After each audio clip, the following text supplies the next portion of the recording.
O pastor Renato Vargens, a segunda vez que está aqui conosco. Ele é pastor, conferencista, plantador de igrejas, escritor de 24 livros publicados em língua portuguesa e uma em língua espanhola, e também é colunista e articulista de revistas, jornais e diversos sites protestantes. É editor do site www.renatovargens.com.br e pastor sênior da Igreja Cristã da Aliança em Niterói. Meus irmãos, muito boa noite. É um prazer estar novamente aqui com vocês. Estive no ano passado, se eu não me engano, e retorno hoje para tratar de um tema extremamente relevante e importante. Para tanto, eu gostaria de convidá-lo a abrir sua Bíblia comigo no Evangelho de Marcos, no capítulo 6. Nós vamos ler do verso 30 ao verso de número 42. Voltaram os apóstolos à presença de Jesus e relataram tudo quanto havia feito e ensinado. E ele lhes disse: vinde repousar um pouco à parte no lugar deserto, porque eles não tinham tempo nem para comer, visto serem numerosos os que iam e vinham. Então foram sós no barco para um lugar solitário. Muitos, porém, os viram partir e, reconhecendo-os, correram para lá. Foram a pé de todas as cidades e chegaram antes deles. Ao desembarcar, viu Jesus uma grande multidão e compadeceu-se deles, porque eram como ovelhas que não têm pastor. E passou-lhes a ensinar muitas coisas. Em declinando a tarde, vieram os discípulos a Jesus e lhe disseram: é deserto esse lugar e já avançada a hora. Despede-os para que, passando pelos campos ao redor e pelas aldeias, comprem para si o que comer. Porém, ele lhes respondeu: dai-lhes vós mesmos de comer. Disseram-lhe: iremos comprar 200 denários de pão para lhes dar de comer? E ele lhes disse: quantos pães tendes? Ide ver. E sabendo eles, responderam: 5 pães e 2 peixes. Então Jesus lhe ordenou que todos se assentassem em grupos sobre a relva verde, e o fizeram, repartindo-se em grupos de 100 em 100 e de 50 e 50. Tomando ele os 5 pães e os 2 peixes, erguendo os olhos ao céu, os abençoou, e partindo os pães, deu-os aos discípulos para que os distribuíssem. E por todos repartiu também os 2 peixes. Todos comeram e se fartaram. E ainda recolheram 12 cestos cheios de pedaços de pão e de peixe. E os que comeram dos pães eram 5.000 homens. Meus queridos, antes de tratar especificamente do texto, permita-me inseri-lo no contexto dessa história. Mas antes mesmo de fazê-lo, julgo que seja fundamental com que abra um parêntese. Seria prepotência demais da minha parte tentar tratar deste assunto somente em uma passagem bíblica. Reconheço que as Escrituras possuem textos riquíssimos e que abordam o tema com relevância e profundidade. Contudo, eu também entendo que o texto que lemos, a qual farei exposição nos próximos minutos, tem fundamento e subsídio suficiente para que a gente possa rascunhar uma percepção bíblica e teológica quanto àquilo que as Escrituras nos afirmam a respeito de Jesus e a ação social. O texto que nós lemos está inserido num contexto extremamente interessante. Os apóstolos, os discípulos, tinham chegado de uma missão onde, em nome de Cristo, haviam pregado ao povo que se arrependessem de seus pecados. O contexto também diz que os discípulos tinham expulsado muitos demônios e curado também muitos enfermos, ungindo-os com óleo. As Escrituras afirmam também que em virtude disto, ou seja, em virtude destes fatos inequívocos, o nome de Jesus tornou-se notório na região, ou seja, todas as pessoas que presenciaram, que vislumbraram ou que enxergaram efetivamente aquilo que os discípulos e os apóstolos tinham feito em nome de Jesus e por Jesus, foram tomados pela convicção de que esse Jesus era muito maior, ou era muito mais do que efetivamente alguns dos profetas aos quais eles tinham conhecido. A ponto de alguns afirmarem que João Batista tinha ressuscitado dentre os mortos. A impressão que o texto nos dá é que as pessoas foram tomadas por uma tamanha perplexidade, absortas pelos milagres protagonizados pelos discípulos, que eles chegaram e falaram o seguinte: eu acho que é João o Batista que ressuscitou. E o texto diz, o contexto nos mostra, que o próprio Herodes achou também que Jesus era João.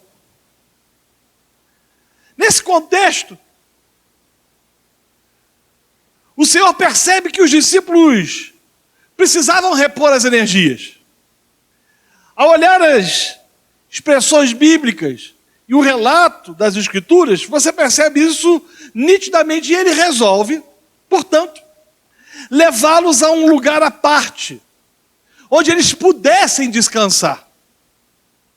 Só que aqueles que tinham ouvido e visto milagres e presenciado milagres em nome de Jesus por parte dos discípulos, descobrem isso e resolvem ir atrás de Jesus a um lugar deserto, ou a um local deserto onde o Senhor estaria, e o precede.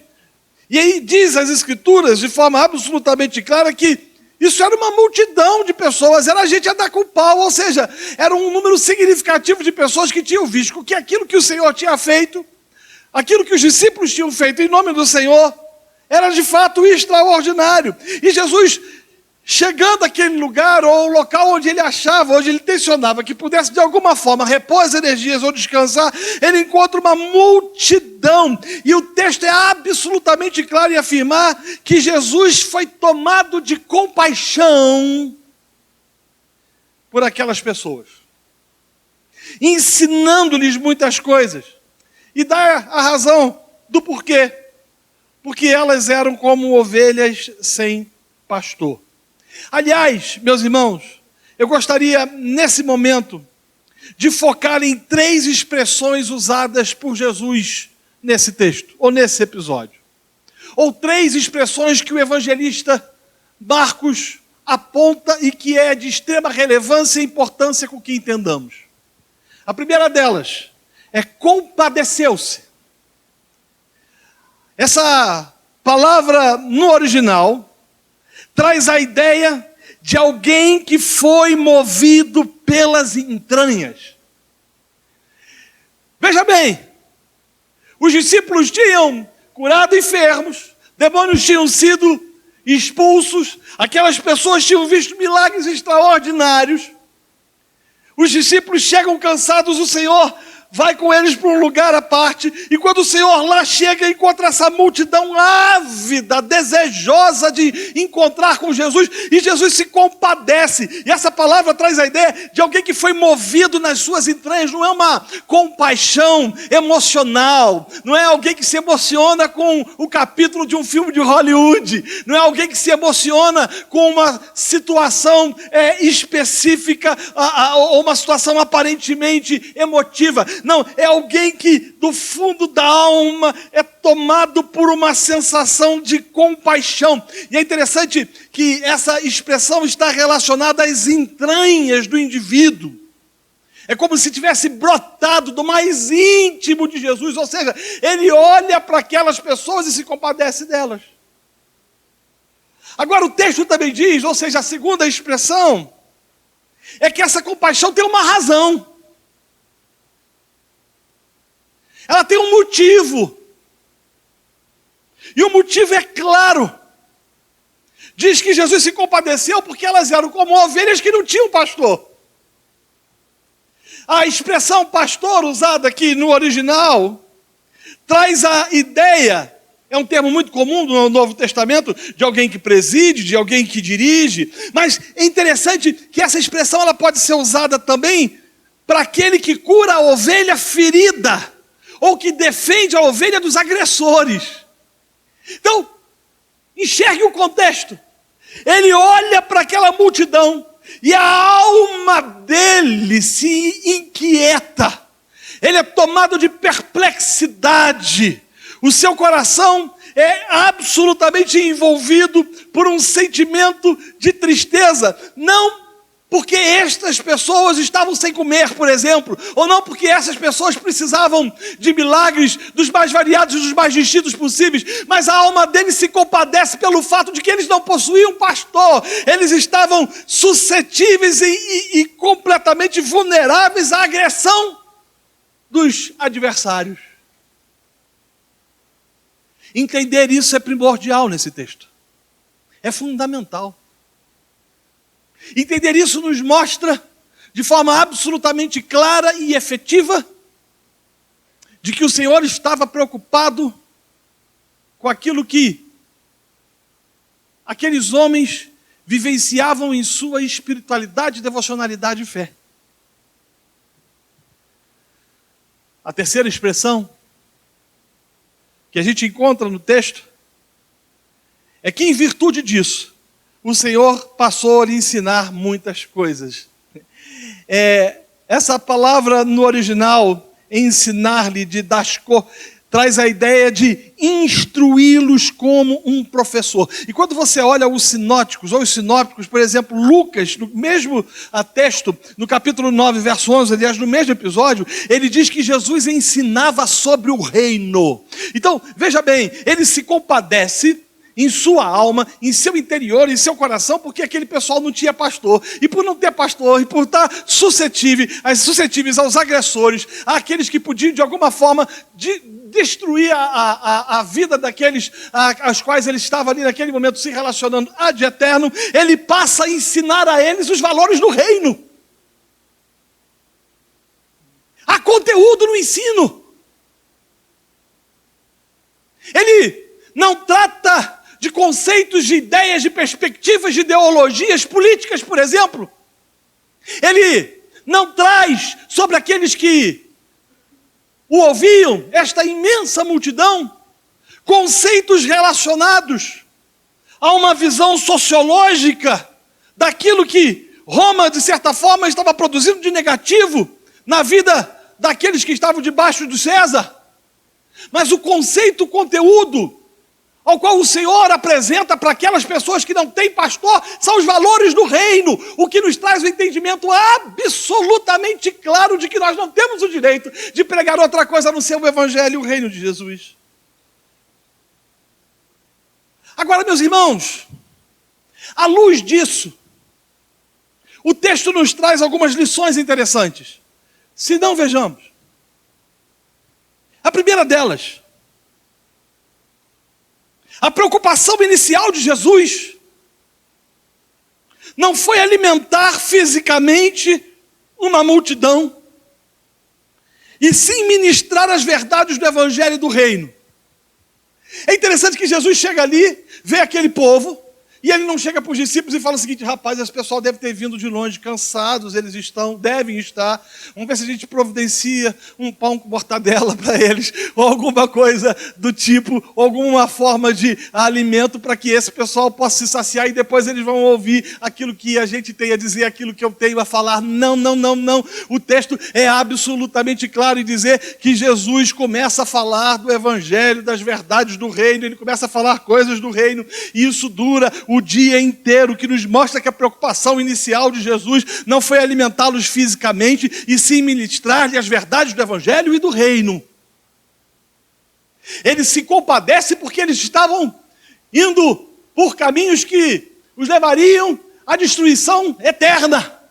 O compadecimento de Jesus se dá pelo fato inequívoco e questionável de que eles não possuíam pastor, eram ovelhas sem pastor, e por isso ele anuncia os valores do reino antes de qualquer coisa. Agora é importante também que a gente entenda que o sinal da multiplicação de pães e peixes, nesse contexto, serve de pano de fundo para um discurso do Senhor onde ele se apresenta como pão da vida e pão espiritual. Nesse mesmo relato, feito por João, o Senhor deixa bem claro que desde o início os homens não percebem sua necessidade espiritual, mas buscam apenas coisas materiais, porque aquele pessoal estava indo lá ao encontro de Jesus na expectativa de que alguns milagres também acontecessem com ele, e alguns deles, depois que vivenciaram, que experimentaram esse tipo de milagre, depois vão ao encontro de Jesus. João trata sobre isso, porque eles foram alimentados e queriam outro tipo de pão. Mas o que o Senhor Jesus está querendo deixar bem claro, o que o texto nos deixa bem claro, e uma exegese bem feita vai nos levar a entender isso, que o sinal da multiplicação de peixes e pães apontava para um discurso a qual o Senhor queria dizer para os homens que ovelhas sem pastor precisam do pão da vida. Ovelhas perdidas deste mundo mau precisam ser alimentadas e serem saciadas por aquele que lhes tem condições, o único que tem condição de dar ao homem vida eterna.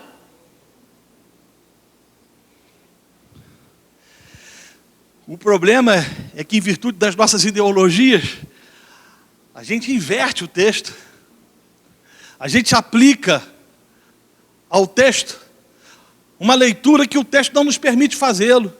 E a consequência disso é que nós, em nome de nossa ideologia, maximizamos, é um neologismo, a fé quando não deveríamos fazê-la.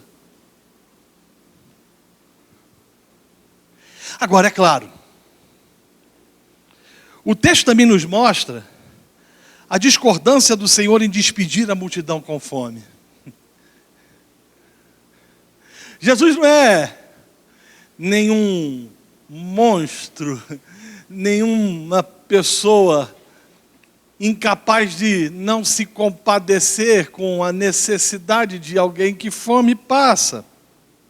Jesus entendia que aquele povo tinha passado o dia inteiro sem comer nada, e que, portanto, havia necessidade com que eles comessem alguma coisa. Só que a prioridade de Jesus, ou a prioridade que o texto nos dá a respeito daquilo que Jesus fez, ou daquilo que Jesus pensava e dizia, é bem diferente daquilo que alguns interpretam.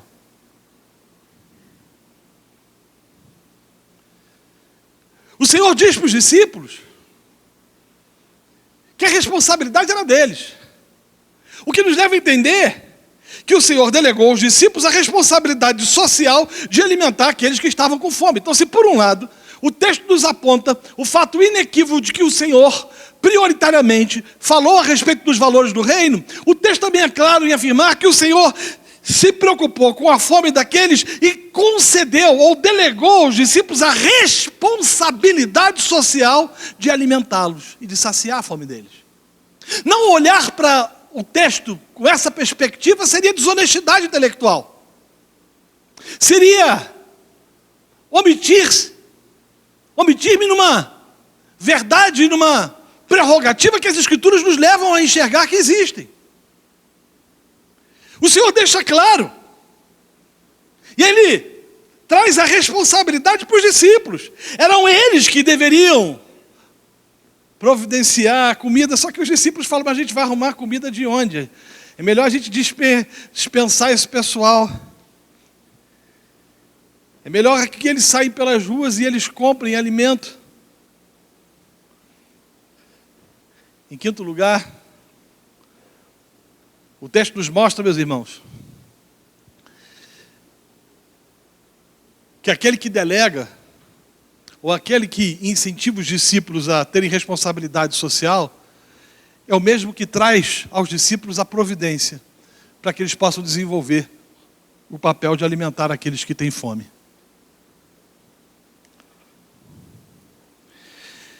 Em outras palavras, o Senhor nos ensina que aquele que incentiva a igreja a saciar a fome dos pobres é o mesmo que proverá os recursos para tal.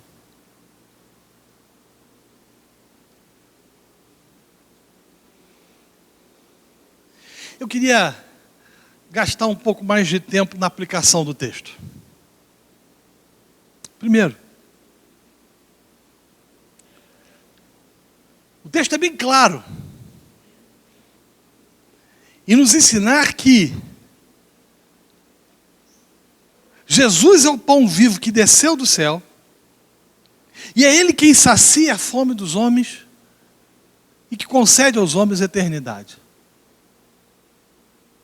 O texto prioritariamente nos traz a ideia, a compreensão e o discernimento que ainda que a igreja possa ter responsabilidade social, a missão prioritária da igreja é anunciar o evangelho. E não saciar a fome dos homens para depois, se puder, anunciar o evangelho.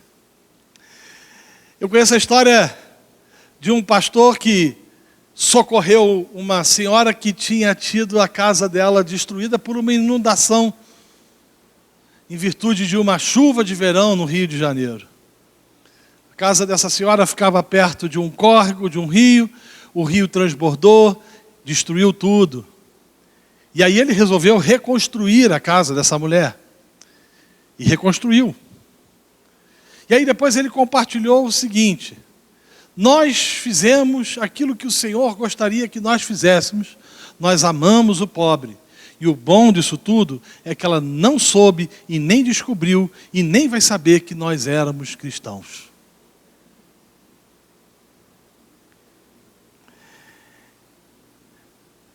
A missão da igreja, além de prioritariamente proclamar o evangelho em segundo lugar aos que se perdem, é também aliviar a fome dos que sofrem em virtude da queda. Isso me faz lembrar de Calvino. Calvino dizia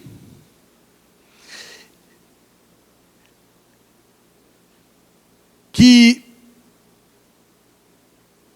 a igreja deveria, segundo a sua percepção sobre responsabilidade social da igreja, ele dizia que a igreja deveria envolver-se com ela, envolvendo-se com ela mesmo no cuidado dos pobres, dos órfãos e das viúvas, enfim, dos necessitados. Ele também afirmava que esse envolvimento não deveria ser feito na base da distinção entre os que estavam na igreja e os de fora, ou os de fora. Ele afirmava que a assistência social da igreja deveria contemplar, inclusive, estrangeiros e refugiados. Portanto, você pode perceber, não somente no Senhor Jesus, mas até mesmo nos reformadores, o entendimento de que a igreja, ela precisava sim pregar o evangelho, mas ela também precisava aliviar o sofrimento dos pobres. Genebra foi um exemplo claro disso. Quando Calvino chega em Genebra, havia pobreza extrema, agravada pelos impostos pesados. Os trabalhadores eram oprimidos por baixos salários e jornadas intensas de trabalho eram vivenciadas pelos moradores daquela cidade. Campeava o analfabetismo e a ignorância. Havia aguda falta de desigualdade social proveniente do Estado. Prevalecia a embriaguez e a prostituição. Destacava-se o vício do jogo de cartas que levava o pouco dinheiro que o povo tinha. As trevas espirituais, que eram características da Idade Média, refletiam-se nas condições morais e sociais das massas. O estado de putrefação social era terrível. Até que o Evangelho chegou em Genebra, produziu uma reforma espiritual que, por conseguinte, proporcionou reformas sociais, econômicas e políticas.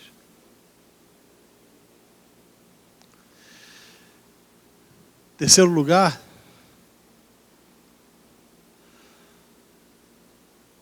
esse texto nos ensina que a proclamação do Evangelho é muito mais do que saciar a fome física do pobre, demonstrando com isso atos de misericórdia. A começar pela própria definição de pobreza. A gente parte pelo pressuposto, pela ideia de que uma pessoa pobre é uma pessoa que tem a ausência de alguma coisa fundamental, a sua sobrevivência, o que de certa forma não deixa de ser verdade. Mas a pobreza ela não está relacionada ao status quo do indivíduo, nem tampouco está relacionada à condição social da sociedade, nem tampouco ao Estado, ao governo que dirige, que conduz aquela cidade, aquele Estado, aquela nação. Mas está relacionado eminentemente ao estado de pecaminosidade, de depravação total do homem. O que o texto nos traz de forma absolutamente clara é que Jesus faz uma relação da fome com o pão da vida. Ou seja, o Evangelho, quando ele chega no coração do pecador, o Espírito Santo regenera esse pecador é convertido ao Senhor, e as consequências disso são que os seus hábitos são metamorfoseados, não por um moralismo simplório, mas pelo poder do Evangelho, e esse poder do Evangelho faz com que haja mudanças e transformações individuais, mas também sociais. O que Jesus está dizendo aqui é o seguinte para os discípulos: é o pão que desce do céu, que transforma o pecador. A pobreza é muito mais do que oferecer alimento para o indivíduo, a fim de que ele não se alimente, a fim de que ele se alimente e sacie a fome dele, ainda que esse seja uma responsabilidade e um papel que a igreja deva e possa produzir e proporcionar. Mas o papel primordial da igreja é pregar o Evangelho, é anunciar que existe um pão vivo que desce do céu, que quando é ingerido pelo homem, sacia a sua fome, e quando ele é saciado, ele é transformado pelos valores do reino. É bem diferente.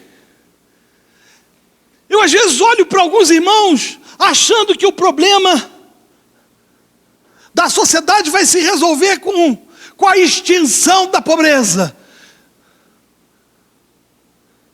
Às vezes eu olho para economistas que pensam que pobreza se resolve com a caneta.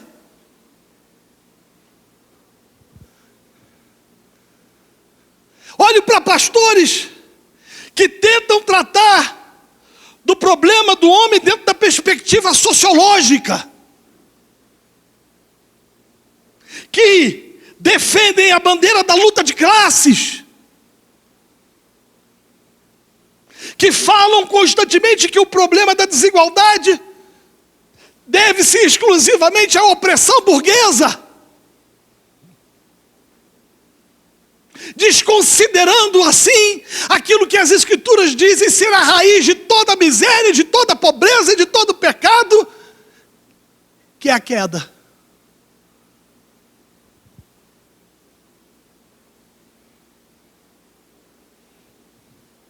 Que é o estado de depravação total do homem.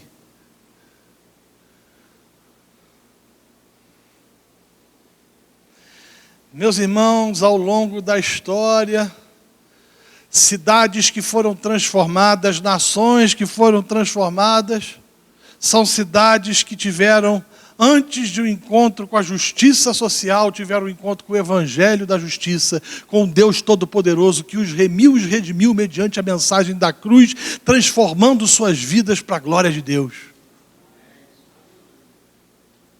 Portanto, é uma incongruência e uma incoerência alimentar com pão aos que têm fome e não tratar da causa da pobreza e da miséria, que só pode ser tratada mediante a exposição do Evangelho, que aponta que Jesus é o pão vivo que desceu do céu.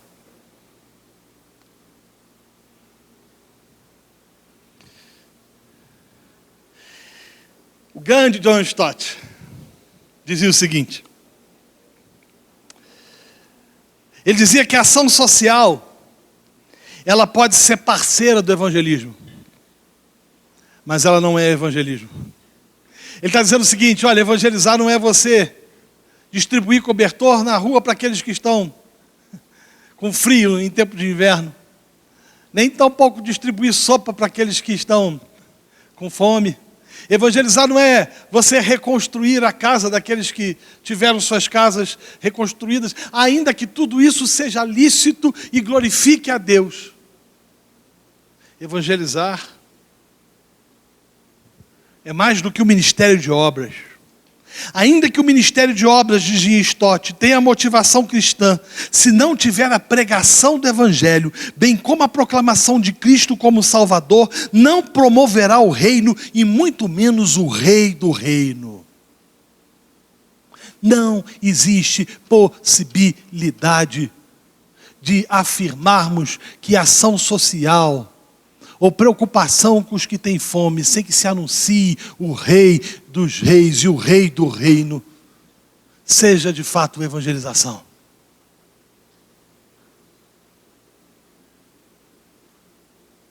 A igreja pode promover misericórdia e deve, porque o texto nos traz essa intenção, essa ideia. Jesus diz, olha, os discípulos falam, despede os caras. Num carioquês bem simplório e bem coloquial, despede os caras. Deixa eles irem embora. Jesus, não.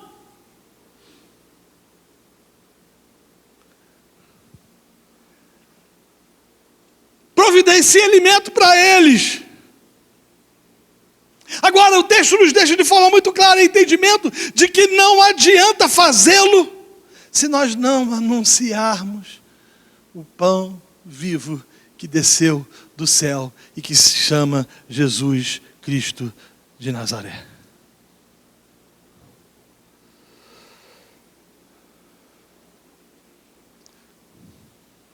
O texto também nos diz, nos mostra, meus irmãos,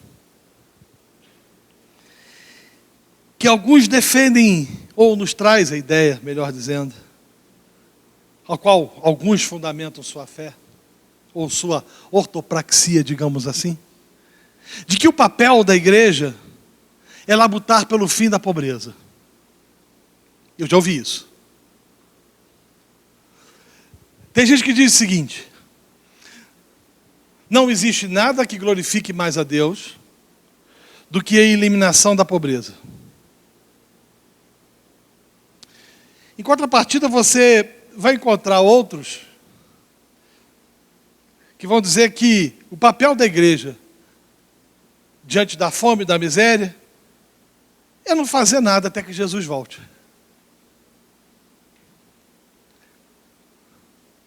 Jesus nos traz equilíbrio nesse texto. Por quê? Porque o texto nos ensina que o Senhor se agrada de uma igreja compassiva e que ele se compromete a providenciar a essa igreja os recursos necessários ao atendimento ao pobre. Isso é claro. Há compaixão da parte do Senhor. E Ele ensina a igreja também a exercer misericórdia, a exercer compaixão. O texto nos ensina que a igreja precisa ser proativa e que, em virtude disso, necessita sair do comodismo e exercer atos de misericórdia. Ou seja, a igreja não deve ficar pávida, impassível, parada, como se nada tivesse acontecendo, mas ao mesmo tempo ela deve ser proativa em sua ação, em suas atitudes, na expectativa de saciar as necessidades básicas daqueles que fome têm. Então, quando eu, por exemplo, falo que divirjo da teologia da missão integral, eu não estou dizendo que eu divirjo na perspectiva de que a igreja não deva exercer atos de misericórdia. Não, não é isso. Eu divirjo da ideologia, que traz a ideia, ou a concepção, de que a missão prioritária da igreja é saciar a fome do pobre e não mostrar ao pobre o porquê que o mundo é desigual e porquê que o mundo é pecador. E porquê que o mundo está debaixo do caos. A igreja Ela não pode militar pela pobreza e transformar-se numa ONG, achando que através de pregação de pressupostos sociológicos, antropológicos, o mundo vai mudar, porque não vai. Agora a igreja, ela precisa labutar pregando o evangelho e anunciando o evangelho, na certeza de que quando o evangelho é pregado, ele é proclamado, a regeneração por parte do Espírito Santo da vida do pecador, e o pecador é convertido pela graça do Senhor, e essa conversão faz com que a vida dele não somente mude, mas também aqueles que estão ao seu redor. Meus irmãos, se por um lado há aqueles que nada fazem, por outro há aqueles que acham que o papel da igreja é somente pregar o suprimento às necessidades do homem, sem contudo anunciar-lhe aquilo que nos é mais caro, mais importante, e que é a razão de nós estarmos reunidos nesta noite, e que é a razão de nós estarmos reunidos nos nossos cultos de domingo, que é Jesus, o pão da vida.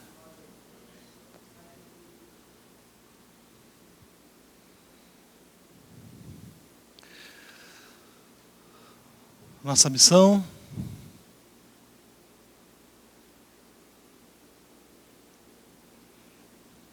é pregar o evangelho, mas exercer misericórdia com os que sofrem, entendendo e compreendendo, e discernindo que misericórdia sem evangelho não passa de filantropia.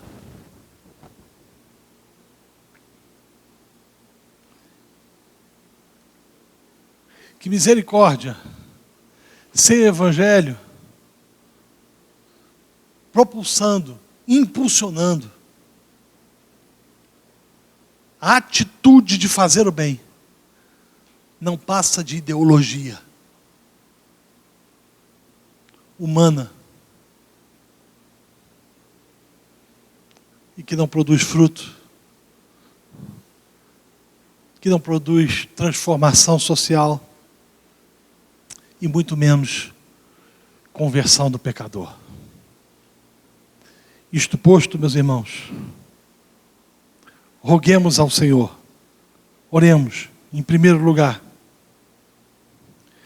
para que Ele nos leve, para que Ele nos desperte a sermos uma igreja que se compadece dos que estão perdidos. Ponto número 1. Mas que também não é fria com aqueles que sofrem as agruras e as dores de um mundo caído. Oremos e roguemos ao Senhor para que a igreja olhe para os perdidos como ovelhas que não têm pastor. E que, acima de tudo, pregue-lhes o evangelho, entendendo e compreendendo que nós não temos o direito de pregar outra mensagem, a não ser as boas novas da salvação eterna.